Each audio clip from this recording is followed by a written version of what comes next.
Welcome back to the channel, everybody, where we cover true crime, mystery to the missing. In today's video, we are going over some new shocking details released about the shooting that took place at the Trump rally in Butler, Pennsylvania, and more importantly, who was actually involved in the exchange of gunfire. Now, in the early days, it was believed that Thomas Crooks shot 7 or 8 times, and then the sniper team took 2 shots and eliminated Crooks.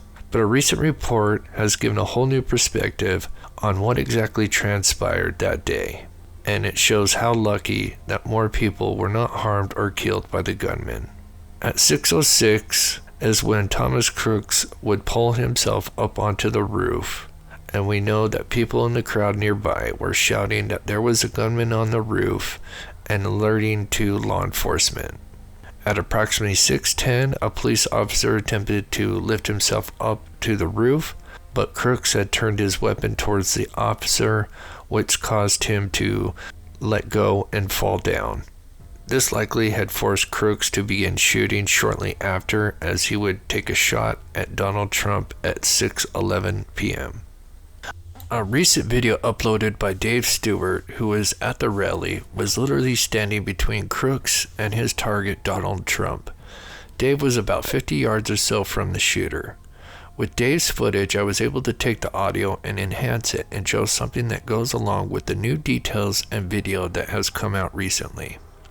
In a new article, it says that a local law enforcement officer assigned to a SWAT team returned fire.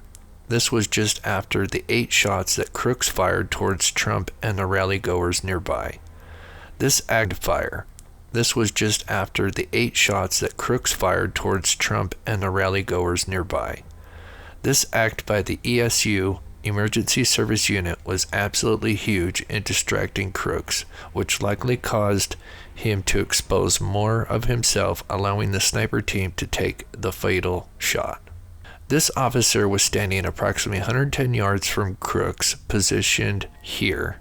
In the enhanced audio by Dave's video, just after Crooks fired 8 shots, we quickly hear a 9th shot, and this is the officer firing a shot towards Crooks. This shot actually distracted and likely stalled Crooks, so the sniper team could line up a shot.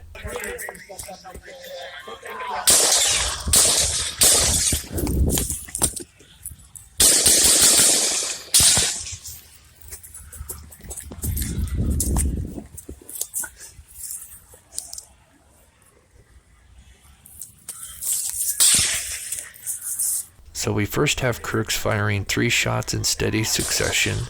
Then we have a group of 5 shots fired rapidly, with the 9th shot coming shortly after, but notice it has a different sound. This is from the officer firing at Crooks, which was so huge. Then we have about a 10-second gap, and then the final 10th shot fired, which came from the sniper team. But according to the reports, because this officer fired a shot at Crooks, it caused Crooks to move and recoil his gun, which had likely distracted Crooks and exposed more of his head and body, which allowed the South sniper team to take a shot. Here is the video showing Crooks having to reposition himself, clearly giving away his position to the South sniper team, who would then eventually take the fatal shot.